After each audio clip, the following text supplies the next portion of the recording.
Welcome writers, game masters, and creatives to the World Builders Tavern. Today we are talking about Mad Max Fury Road. Spoiler warnings for this film. Now grab an ale and pull up a chair. I'm Emma, your friendly barkeep, along with Allison. Hi. And Christiana. Hello. And we are so happy to have you here. Cheers. Cheers. So let's hop right into discussion here. What did you guys think of this movie? Allison, this was your first time watching it, right? Yes, I watched it last night, and let me tell you, 1 minute in, I was like, this is not a movie for me. This is not my kind of movie. How am I going to do this? And did you change your mind as you went further, or did that stay for the whole movie? I definitely got more interested and invested as the movie went on, but I was still like, this is a really good movie. Like, I can tell this is a good movie, but it wasn't a movie made for me, for sure. Yeah, that's fair. So it'll be interesting to talk about that. Yeah, I had the complete opposite. When I first saw it, I went and saw it in theaters, and like immediately I was like, this is my new personality. And I'm not surprised by that. That doesn't surprise me at all. And I went on the way home from it. I stopped at a Sally's Beauty Supply and got hair clippers and shaved my head. Amazing. So I that love way I that. could cosplay as Furiosa. And I did, and it was a great cosplay. That's But yeah, it was, awesome. I saw it and I was like immediately like, okay, I'm in love with this, like from the get-go. I can definitely get on board with shaved heads, because hair is just was annoying freeing. sometimes. Oh Yeah. man, I want to shave my head again. Having no hair is so nice. That's It awesome. is. I remember seeing the trailer for Mad Max. I forget which film it was in front of, but I remember seeing the trailer for it and being like, that doesn't look like a movie I would normally like, but I really like this and I've got to see it. And then saw it in theaters and just absolutely loved it. It was so good. I will say there is some amazing world building in this Yeah. movie, which is Yep. probably why. Whose pick was this? Christiana's? Yeah. Yeah, which Yeah, is that probably one. why you This was picked me, this yeah. movie for us to watch. Yeah, because I'm obsessed with it, but also I think as we all picked up on it pretty much immediately, super, super dense world building in this and Mhm. really Mhm. interesting world building. It's like a very rich example to pull from when you're writing or when you're creating or when you're world building in general. There's just so much to learn from it and so much to draw inspiration from. It's like, Mhm. it's just it's not super often you come across a movie like that, I think. Yeah. Yeah. So some things that writers really struggle with in world building is telling over showing, because you get so excited about all your world's details that you just want to like blarp them onto the page Yeah. all at once. And this movie is a masterclass on showing overtelling, sometimes to Mhm. the point of like where I want to know more, but it doesn't give you anything. Yeah. Yeah, it really trusts its audience to like pick up on things or Yep. interpret things, which is really nice because oftentimes I feel like you're very spoon-fed, especially like also in novels, but I feel like movies especially really tend Yeah. to spoon feed things, and it's nice to actually be like, oh, okay, they actually trust me to like get what's going on here. Yeah, like I was just watching a TV show on Netflix where there was like this voiceover explaining all the history and backstory, and I'm like, I just don't like Yeah. that. Mhm. Mhm. Yeah, I don't either. There's my husband and I, whenever we're watching something and they say something that's like super obvious exposition, especially in dialogue, where it's like, I can't go next weekend because it's my great uncle's funeral. And even though he was a recluse and lived in a big house on top of the hill, you know what I mean? We just look at each other and start going, exposition, exposition, exposition.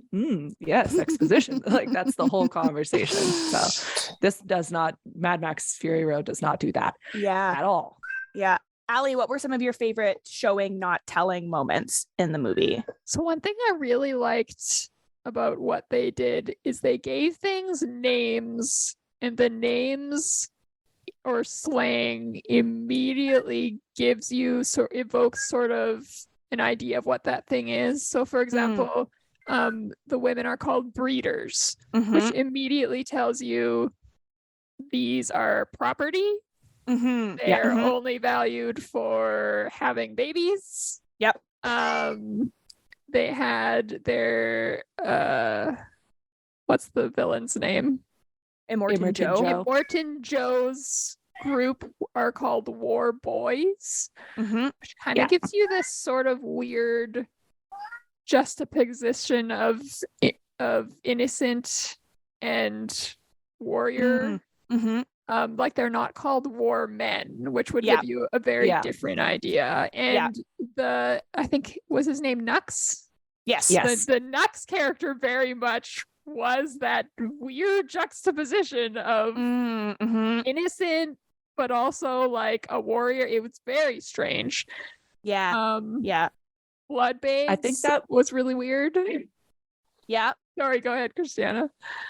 I think why they went with war boys instead of war men or something like that is because they all follow Immortan Joe, like they worship him, right? Like kind of with this naive sense of like needing someone to follow. And I don't think you get that for men. I think it's boys because boys are still looking up to elders around them for guidance, right?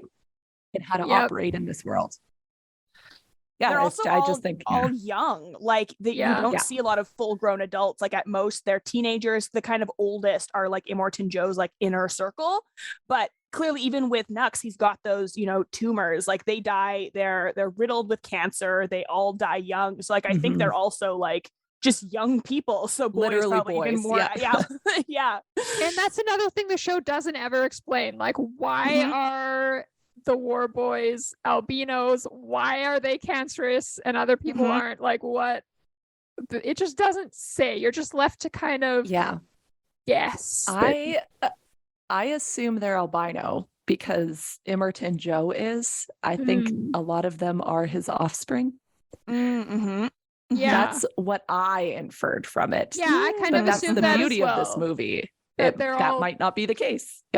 Yeah, I assumed they're all the kids of the breeders, and they're all and like breeders especially. I think that term like communicates a lot. Whereas in another film, you would easily have a discussion amongst the women being like, that we're only good for having babies. Whereas like you don't have to have that conversation because you've just like so elegantly spelled it out with the terminology that was chosen. I think in different hands as well. Sorry, my printer just decided to clean itself. Just give it a second. Also, don't mind the tavern cat in the background if you can hear meowing. That's Arthur. Did hear some meowing. Arthur has a lot of thoughts about this movie as well. In different hands, the writers or director would have done this huge exposition about what happened to the world and why it's dying. And they just don't do that. And at one point, one of the breeders, or is it inappropriate to call them that? One of the women, one of the wives, says something about like who killed the world. So it's just by that one line of dialogue we're given, nobody really knows what happened. And that's it. We don't need to know because that's not what this movie is about. I'm guessing, so I haven't seen any of the other Mad Max movies. I think probably in some of the other ones, my understanding is maybe it goes a little bit more into that. That could be, But usually when you have a reboot, you say all that over again, right? Like we have every single Spider-Man reboot where they go through the entire origin story again. So it's nice that they didn't have to rehash it. And like even if like that wasn't important to this story, right? Even if it is explained in another movie, you don't need to know why. All you need to know is that the apocalypse has happened. So it's never explicitly shown in the other movies either. Actually, the first Mad Max, when I saw Mad Max Fury Road, I was like, I know I've seen all of them, but have I seen the first one? And then I watched it and realized that I had watched that movie when I was a kid and did not even realize it was Mad Max because it is a very different movie. It is like there's like coffee shops kind of things, if I'm remembering correctly, or like interesting, like maybe not coffee shops, but there's still some semblance. Like he's like a cop or something like that. Yeah, so one other thing I was curious about it is what the heck is Max seeing? Like what's his backstory and his motivation? It was just never explained. Those flashbacks were just kind of there. He's clearly tortured, but we don't need to know exactly what he's tortured by in order to like also this movie's so good at giving you the exact right of information you need to understand Yeah. what's going on. But also it keeps you interested, right? Because if they came out with another movie, you'd be like, oh yeah, I want to see it because I want to know more about what's happening, which is fantastic. Do I want to see it? I don't know, Emma. Do I want to do this to myself again? The world building was really neat. Yes, you do. If you guys make me watch it, maybe I will. Yeah. I think the next one is just a Furiosa movie. Yes, they're doing a Furiosa movie. I'm so excited. I actually felt like this one should have been titled Furiosa. It was more her story than it was Max's. It's true. That's just because awesome. it's Charlize Theron. That's I true. feel like she is wonderful. anything she's in is just her movie. I also, my understanding is that's kind of the whole Mad Max thing, is that he's kind of, it's kind of like that Western thing of like, he's going to different stories and like dropping in, but he's never actually the main character. He just kind of like pops into other people's. Again, I haven't seen the other ones, but from what I've like read online, that's my understanding of like, which is cool. And it's like an interesting vehicle to explore stories without having to focus on Max. Yeah, that's very much the vibe of the other movies as well. One other thing I really liked was all the weird slang. It just adds color, and like Black Thumb for mechanic. When Max said like, "Are you a Black Thumb?" I'm like, "What the heck is that?" Yeah, and then you realize what he means, and like Chrome for anything that's awesome. Yeah, it was so weird when Nux sprays his mouth with that silver stuff. I'm like, that is gross and very, very interesting world building. Like, just the way that I assume metal, because cars are made of metal and the vehicles are so important to the society, is where that came from. The religion world building was, I thought, really good because like they worship, like there's the whole cult thing, right, where they worship Immortan Joe, but it's also like they worship cars, which I think is a great way to do a religion in your world, is to like, what is the most important thing for this, for survival of that society? And in this world, it's cars. If you do not have a car, you are dead. So like, of course it makes sense that they would worship this, is like that's what they need to survive, which is, I just think, like amazing. And that's one of the things that I liked too about it is a really crazy world. It's like this totally bonkers, off the wall, nothing really makes sense, but they also still pulled things that were easily recognizable but fit into the world. So like with the religion around cars, there was an altar and it was still recognizable as an altar, but it's made of steering wheels. And so that's enough for you to be like, okay, I can still recognize it as an altar, but I get it. They worship cars. That's their religion. Okay. You don't have to spell it out. That's it. And with when they're chasing after Furiosa and they have the Doof Warrior on the front playing the guitar and like shooting flames from it and everything. I know. I love the Doof Warrior. That's like, before it would have been like riding into battle with drums or horns or bagpipes, right? Like there's still these like kind of like primal, immediately recognizable things in it that kind of ground it and make it more relatable to the viewer, I think. Yeah, I was actually going to make an exact same comment about the weird guitar player on the hood of the car, which I was really taken aback from. There's a couple things that really surprised me at the beginning when I started watching, because at first I got this impression that this was this really gritty story, which it is, and it's all about survival, living or dying, you kill or be killed. And then I saw a few things that made me think society wasn't just about that. And one of them was the person playing the guitar on the truck, because I'm like, that's not a survival role, playing music. That is something pivotal to society. And the other weird thing was, I thought Nux was going to die really early on. I thought he was just a character that was part of this evil society, who was evil and was going to get killed. Yeah. And then the Furiosa and the women have a chance to kill him and they don't do it. And they're like, no, we don't just kill people. And I'm like, that's interesting, because I thought this society was all about you just kill or be killed. And it's almost more than that. Yeah, it's almost like a post-apocalyptic story, because it's not like right after the apocalypse has happened, but like society has started to build itself up again. So it's past that just survival point and into the like, no, now we're actually creating a society. And with that comes like, art, quote unquote, with like this guy playing music and shooting flames and like religion and like all of those extra societal things, which is really cool. It's like a burgeoning society, which is a really interesting world to explore.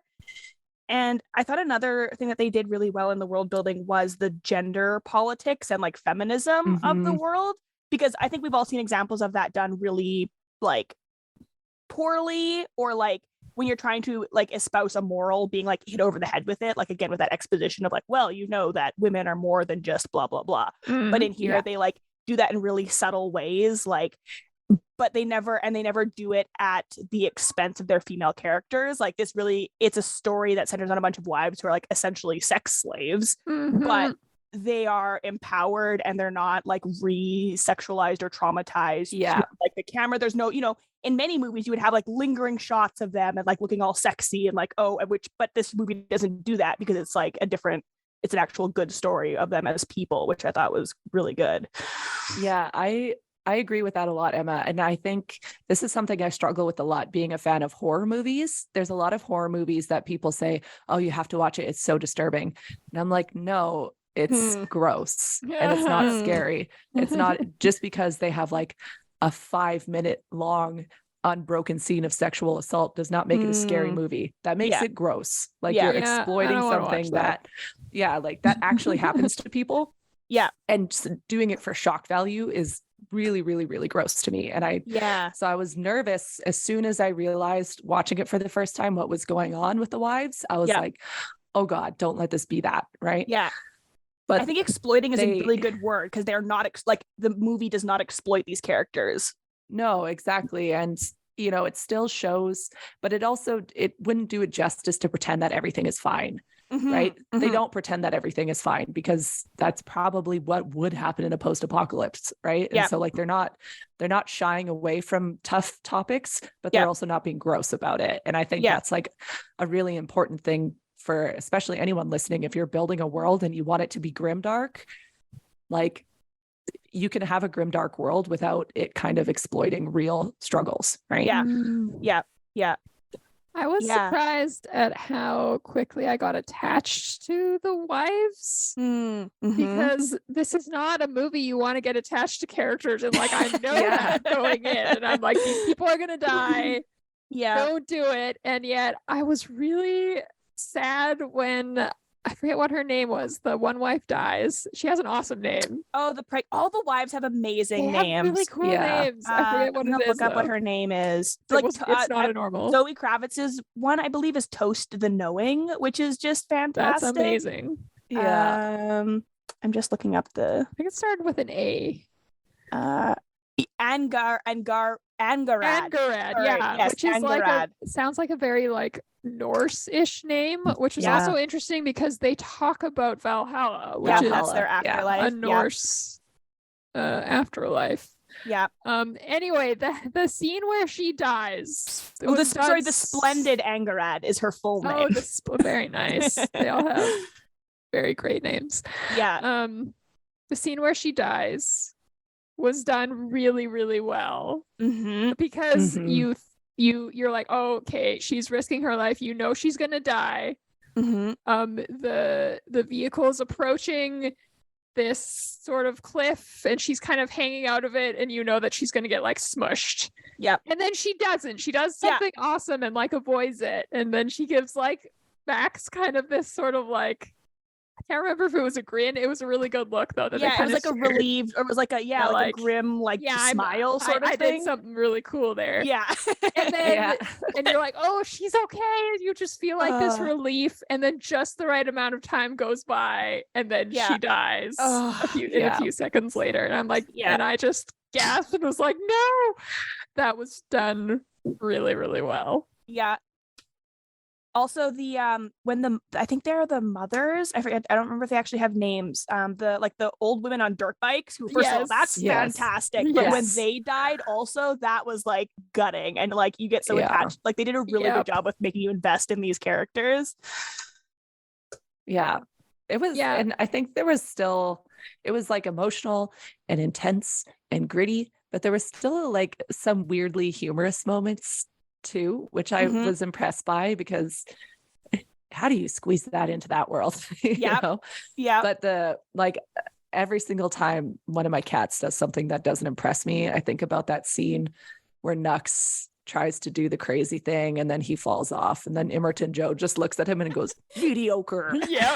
Oh, It's I even guess worse it- than and saying so- like that sucks. Somehow mediocre is just so much worse. exactly. I'd And be so now so whenever my gutted. cats do Yeah. that, like my cats will puke on the couch, I look at them and I'm like, mediocre, like immediately. Nux is so sad because he wants to impress I him. know. So sad. Yeah. They did a really good job of showing how all of the characters are just subjugated in this. Like, it's not like the war boys are like evil or even Mhm. doing well. Like, they're not profiting in this society either. Yeah. Like, they're also just being ground out and killed. And like, yeah, it's really a horrible society. It's truly It awful. is. What Yeah. did you think about the ending? Which is there like a part in specific, like them taking over the city Like or them Max ending leaving? up taking over the city. Mhm. I was just like, as the credits rolled, I was like, there's no reason for me to think that they're going to do any better job than Immortan Joe did. No, Like- they probably won't. They'll just Yeah. be a new Immortan It's Joe. just a new regime. Yeah. I mean, maybe not, because like, I don't know, if Furiosa's in charge, maybe if she actually gets power, maybe she can do Yeah. something different. I was gonna say, I like to think that Charlize Theron would be a good queen to me. I think A good that dictator. she would kiss me on the head and tuck me in and give me water. Yeah, I do see what you're saying though, because it's, how do you do that even, Yeah. right? Yeah. Even if the most morally pure person in the world Yeah. was put in charge of that city, What how? do you- Like, yeah. how do you Because make it? I Fair. assume that water is very limited resource. So like I just kind of assume she can't like distribute what I it mean. equally, right? I mean, is it though, or is it like diamonds? Because like clearly when they open these gates, there is so There's much a lot of water that wa- pours out, yeah. right? Like, so is it actually scarce, or have they found a ton of it and then kept it scarce in order That's to the establish their thing, own power? The movie doesn't tell you Exactly. that. You gotta So wonder. I'm making assumptions here. I think that the thing that gives me hope for this city is the fact that we've been shown that the characters who end up in power are not vengeful. You know, there's Yeah. the contrast to like ending of the Hunger Games, where the new, like, once the rebels take over, they just want to like reinstate the Hunger Games with rich children instead and like Yep. perpetuate that. But we've seen, you know, we saw Furious and the wives, like you said, spared Nux and didn't kill him, and like they clearly have, you know, there's a lot of the one wife, I forget what her name was, but who's pregnant, was also saying like how she didn't want to have a boy because it's just gonna be like another war boy and another like evil warlord. But like I think that they have compassion and they understand, like even the way they treated Nux when they like brought him in, I think they understand that they were as much victims of this as anybody else. So I think Yep. if they lean into that and not going for like vengeance, I think maybe they could do something. I'm also Good. just so curious how Furiosa like worked her way up to be I forget what the name is of what she is. An Imperator. Imperator. Imperator. Which again the movie doesn't tell you, but I'm Yeah. just like, did she plan this all along and work her way up, or did she work her way up just as survival and then changed her mind and was like, these wives are awful, I have to save them? I don't know. Although the movie does she, when she gets to the quote unquote green place, she does say, I've made this trip before. Like, has she done this before? I think she's done. Yeah, I think she's done fuel runs before. Like, I think she's done this trip before, but this time, but under Joe's rule. Okay. Yeah, like she did how she was supposed to before, and this time she was like, nope, now I've got my chance. We're gonna make a break for it, sort of. Yeah, and thing. something that I think that I got, I don't know why I think this. It could be that it is the actual backstory of Furiosa, and I heard it in an interview or something. I'm pretty sure it's that Furiosa was originally intended to be one of the wives, but is infertile. Oh. And the inability to have children would then change her place in that society. And maybe it's that because she can't have Interesting. kids, she's treated like one of the war boys, kind of. Yeah. Ah. That would make sense. I buy that backstory. I really liked on the topic of like Furiosa, I really liked her mechanical arm. Like that Oh, it's so good. representation was really cool to see. Yeah. And again, it wasn't made a huge deal of. We don't even know like how she lost her arm. We don't know like when she got this prosthetic, but it was just like a part of her character and something that like fit the world that I thought was really well done. Yeah. Yeah. And all the details in that movie get me. Like on the side of her truck where her arm is, there's like a little skeleton hand painted where her, because she takes her arm off when she's driving and stuff. Yeah. And like there's so many little things like that. And if you look at the steering wheel, there's like blonde hair weft all around it and things like that. Like there's so many tiny little things that you look at and you think like, oh God, that probably has a really great story. Yeah. And they don't have to explain it. And it was probably a costume or prop designer Yeah. who just thought that looks cool and Mad Maxy, right? Yeah. But because it's so rich in story, every single little tiny thing you look at, you're like, why do those goggles look like that? Yeah. Why does that steering wheel look like that? What does that symbol on the side of the truck mean? You know what I mean? Like you're constantly trying to see if things are fitting together. I feel like I Yeah. would see so many more things on a second rewatch. Oh, totally. I feel like But every time I watch it, I notice new things. I'm probably not Yeah. going to do it though.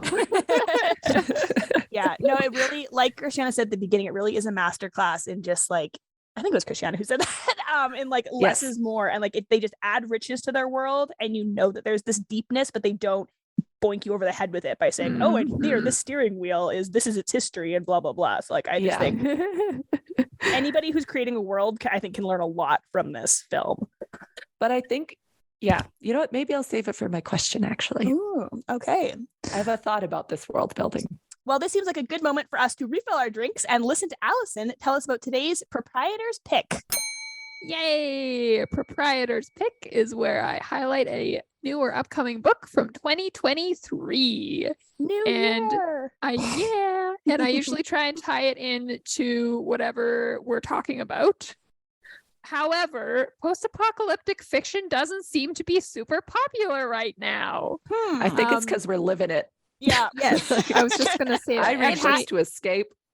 Yeah. So it's interesting because books take about like 3 to 4 years to actually get published. So the books we're seeing right now were probably conceived around the time the pandemic started. So I'm not really surprised that people didn't really want to write about apocalypses at that time. That's fair. And post-apocalyptic fiction had a big swell, I feel like, a few years ago. Like Yes. maybe like 8 to 10 years ago was like the peak. And so now it I makes think sense it was that we're kind with of The in Walking Dead. a... As soon Oh, as The yeah. Walking Dead was popular, it was like Yeah. post-apocalyptic everything. Yeah. However, I found a book that sounds really interesting and sort of ties into Mad Max with this idea of like water being really important and a currency. It's called The Lies of the Ajungo by Moses Osei Utomi. It's coming March 21, 2023. That's pretty soon. Yeah. And here's the synopsis.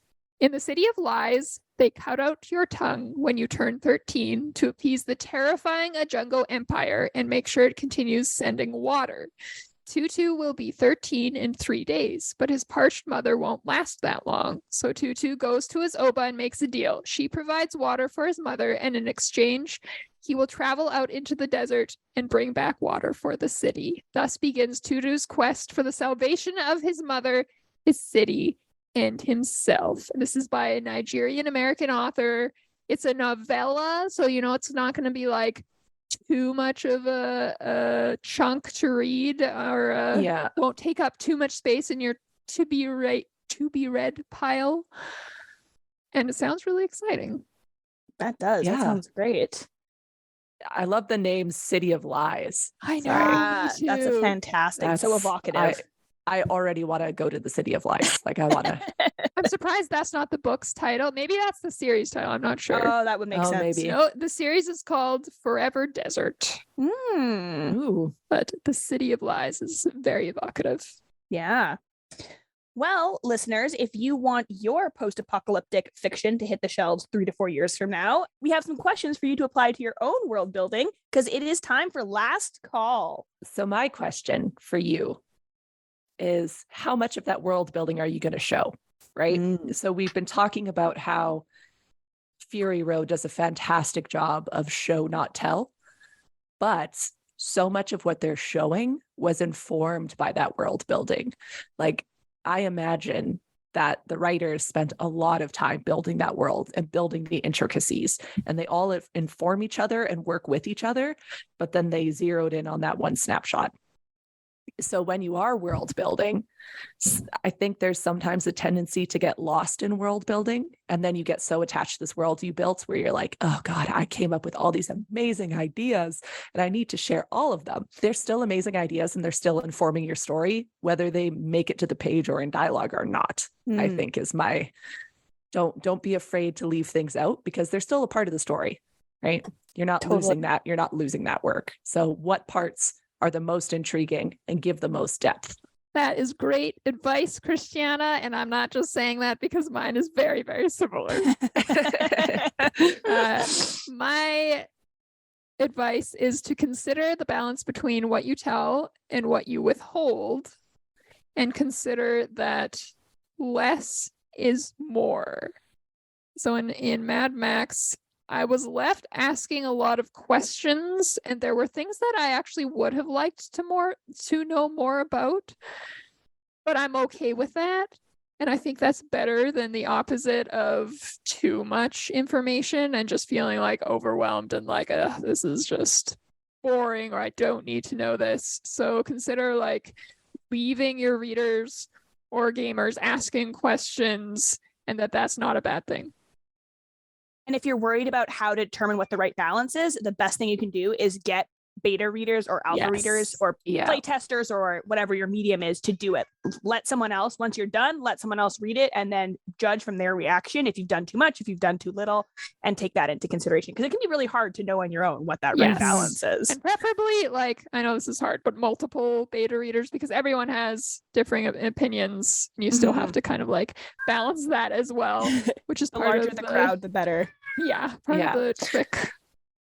I think a good test that you could do yourself with that too is remember Chekhov's gun. If you're giving a detail that does not inform the world, if like obviously you need stuff that's like the city is in a desert, like even if it's not like the plot takes place in a desert, it's good to know the environment, that kind of stuff. But if you're like, those are the crow screamers. They're screaming crows with flaming eyes.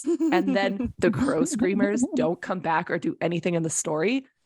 You don't need to include the crow screamers, you know? Totally. Oh my gosh. Though I feel like Mad Max did something almost counter to that advice by throwing in those stilt walkers. I was just thinking of that because I was thinking of that example, but I was actually thinking, I think that the stilt walkers actually did serve a purpose because they helped to show that it was boggy, like that you couldn't like walk in the area. Yeah, that's true. See, sometimes you can be subtle about it. And so maybe you don't, I've seen the movie like, 5 times also. So maybe you don't pick up on it the first time, but that gives your work, rereadability or replayability is people picking up on these little detail things. I didn't know what they were for. And now that Emma says that, I realized. But I still really liked it because it gave me the impression that there were more societies than just like what I was seeing, that the world was bigger. So I liked it. Totally. Yeah. And I think that also, moments like that work when you're not like immediately drawing attention to it, right? Like the cantina scene in Star Wars, there's tons of different aliens, but it's not like you're not like zooming in on this one alien being in for an extended period of time and being like, this is this kind of alien, and then moving on. Yeah. It's just like, oh, there are these things here, and it builds the environment and kind of the vibe of what's happening. Yeah. And I would say my advice, or something you can ask yourself when you're world building, is how can I make this as concise as possible? So if you have an area where you have some exposition, like if you have a conversation where a character is saying, all we're good for is having babies and nothing else, can you shorten that to something like a term like breeders, which puts it down into one thing? How can you make your descriptions and your expositions as concise as possible while still giving all the relevant information. Are you saying don't be J.R.R. Tolkien, Emma? Is that what you're saying? I think that he was of a very specific time and writing style, which does no longer work. I sadly, I think if J.R.R. Tolkien brought Lord of the Rings to an editor today, I don't think that it would make it to the books. Which, all the better that he lived when he did, because we got these books, but we wouldn't get them now. That's true. Yeah. So there are some great things to think about when you're writing your world, but unfortunately, we have come to closing time. Sad. But make sure if you're looking for more of the tavern, you can join our virtual tavern spaces on Twitter, TikTok, and Discord. And you can also email us directly with your world building questions and comments. All of our contact information is listed in the show notes, all of our handles, that sort of thing. And if you like what we do and want to help us keep the doors of the tavern open, consider supporting our Patreon. Thank you so much for joining us at the tavern, and we hope to serve you here again. Now scram. Bye. Get out of here.